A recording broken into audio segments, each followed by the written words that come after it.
साथियों, आज आजमगढ़, मऊ और बलिया को कई रेलवे प्रोजेक्ट्स की सौगात मिली है।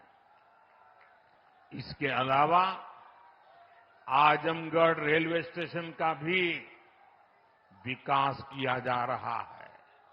सीतापुर, शाहजहांपुर, गाजीपुर, प्रयागराज, आजमगढ़ और कई दूसरे जिलों से जुड़ी रेल परियोजनाओं का लोकार्पण और शिलान्यास भी हुआ है। प्रयागराज रायबरेली, प्रयागराज चकेरी और शामली पानीपत समेत कई हाईवेज का लोकार्पण शिलान्यास भी अभी मैंने किया है। प्रधानमंत्री ग्राम सड़क योजना के तहत 5000 किलोमीटर से ज्यादा सड़कों का लोकार्पण हुआ है। ये बढ़ती हुई कनेक्टिविटी पूर्वांचल के किसानों के लिए, यहां के नौजवानों और उद्यमियों के लिए एक सुनहरा भविष्य लिखने जा रही है। साथियों, हमारी सरकार की प्राथमिकता है कि किसानों को उनकी उपज का सही दाम मिले। आज पहले की तुलना में कई गुना बढ़ी हुई एमएसपी दी जा रही है। गन्ना किसानों के लिए भी इस साल लाभकारी मूल्य में 8% की वृद्धि की गई है। अब गन्ने का लाभकारी मूल्य 315 रुपये से बढ़कर 340 रुपये प्रति क्विंटल हो गया है। आजमगढ़ तो गन्ना बेल्ट में गिना जाता है। आप लोगों को याद है ना कि कैसे इसी उत्तर प्रदेश में जो सरकार चलाते थे ना, वो गन्ना किसानों को कैसे तरसाते थे, कैसे रुलाते थे। उनका पैसा ही तरसा तरसा कर दिया जाता था और कभी कभी तो मिलता भी नहीं था। ये भाजपा की सरकार है जिसने गन्ना किसानों का हजारों करोड़ का बकाया खत्म कराया है। आज गन्ना किसानों को सही समय पर गन्ने का मूल्य मिल रहा है। गन्ना किसानों की मदद के लिए सरकार ने और भी नए क्षेत्रों पर बल दिया है। पेट्रोल में मिलाने के लिए गन्ने से इथेनॉल बनाया जा रहा है। खेत में जो पराली है उससे बायोगैस बन रही है। इसी यूपी ने चीनी मिलों को कोड़ियों के दाम बिकते और बंद होते देखा है। अब चीनी मिलें भी शुरू हो रही हैं और गन्ना किसानों का भाग्य भी बदल रहा है। केंद्र सरकार जो पीएम किसान सम्मान निधि दे रही है, उसका लाभ भी यहां के किसानों को मिला है। अकेले आजमगढ़ के ही करीब 8 लाख किसानों को पीएम किसान सम्मान निधि के 2000 करोड़ रुपए मिले हैं। साथियों, इतने बड़े स्तर पर विकास की इतनी तेज रफ्तार तभी मुमकिन होती है जब सरकार सही नियत और ईमानदारी से काम करती है। भ्रष्टाचार में डूबी परिवारवादी सरकारों में इतने बड़े पैमाने पर विकास कार्य असंभव था। पिछली सरकारों में आजमगढ़ और पूर्वांचल ने पिछड़ेपन की तकलीफ ही नहीं उठाई, बल्कि इस दौर में यहां की छवि खराब करने में भी कोई कमी नहीं छोड़ी गई। और योगी जी ने अभी बहुत बढ़िया वर्णन किया है, इसमें मैं रिपीट नहीं कर रहा हूं। जिस तरह पहले की सरकारों में यहां आतंक को, बाहुबल को संरक्षण दिया गया, वो पूरे देश ने देखा है।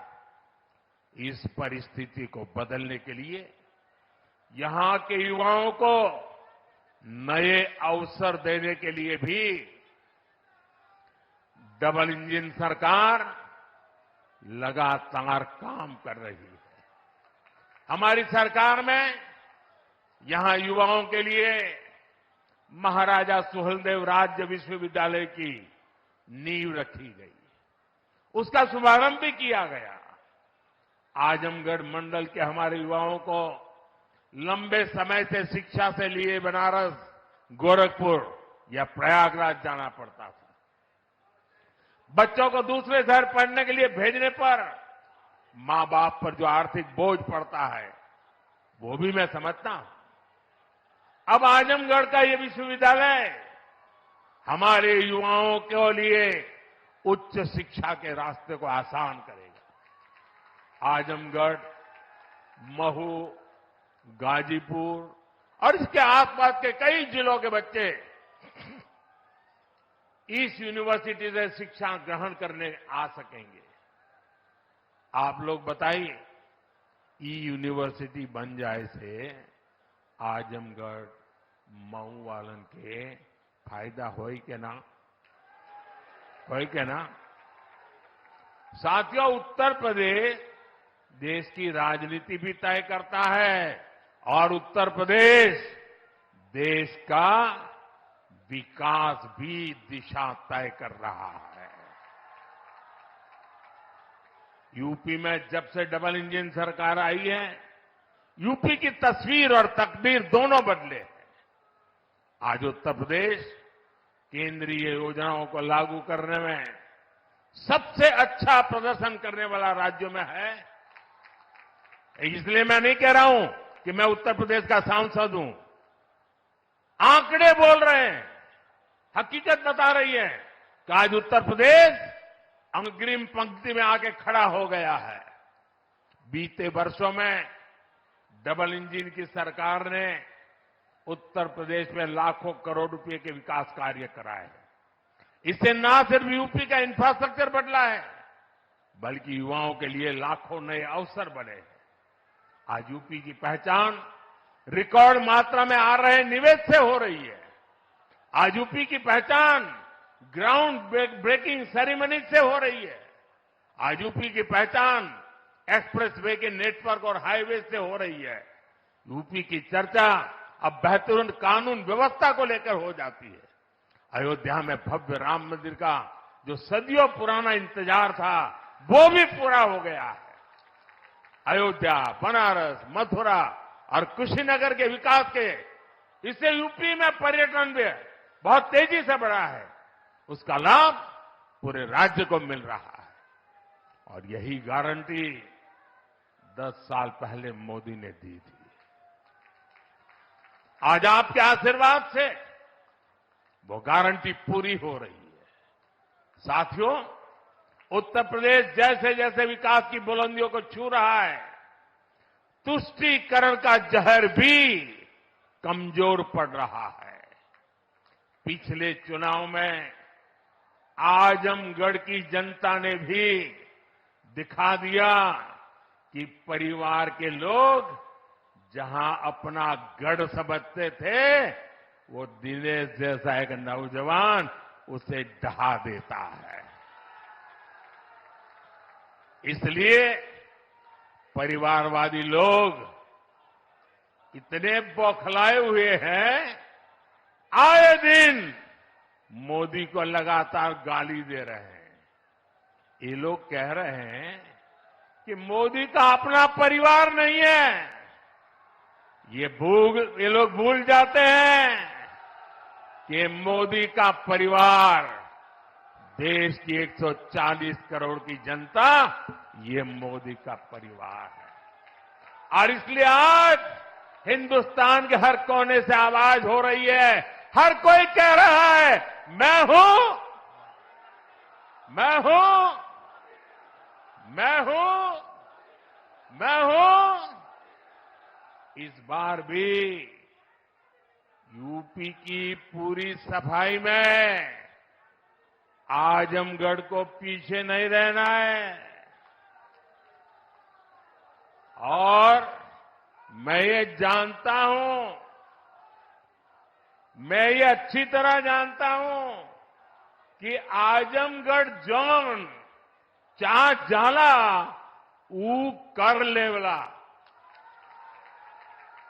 इसलिए मैं इस धरती से यही आह्वान करता हूं, जो देश कह रहा है, जो उत्तर प्रदेश कह रहा है, जो आजमगढ़ कह रहा है, उसी का मैं आह्वान करता हूं, अब की बार 400 पार, अब की बार, अब की बार, अब की बार, अब की बार आज के विकास कार्यों के लिए सभी क्षेत्रों के लोगों को मेरी ढेर सारी शुभकामनाएं हैं। इतने सारे विकास कार्य आजमगढ़ के इतिहास की पहली घटना है। ये विकास का उत्सव है। मैं आप लोगों से एक आग्रह करता हूं, मेरी बात मानोगे? सब लोग जरा पूरे आवाज से बताइए तो मैं बताऊं। मेरी बात मानोगे? करोगे? अच्छा, ऐसा करते हैं, पहले अपना मोबाइल फोन बाहर निकालिए। मोबाइल फोन बाहर निकाल करके उसकी फ्लैश लाइट चालू कीजिए। सबके सब अपने मोबाइल की फ्लैश लाइट चालू करें। इधर मंच वाले भी करें अगर मोबाइल फोन रखते हैं तो। सबके सब अपने मोबाइल फोन की फ्लैश लाइट चालू कीजिए। देखिए, ये विकास का उत्सव है। ये है विकास का उत्सव। ये है विकसित भारत का संकल्प। ये है विकसित आजमगढ़ के विकास का संकल्प। मेरे साथ बोलिए, भारत माता की, भारत माता की, भारत माता की। बहुत बहुत धन्यवाद। बहुत बहुत धन्यवाद माननीय, आपके प्रेरणादायी उद्बोधन के लिए। और आजमगढ़ की इस धरती पर विकास का एक नया अध्याय शुरू कर इतिहास रचने के लिए जोरदार तालियों के प्रणाम के साथ माननीय प्रधानमंत्री जी के प्रति अपनी कृतज्ञता अर्पित करें और उन्हें विदा दें।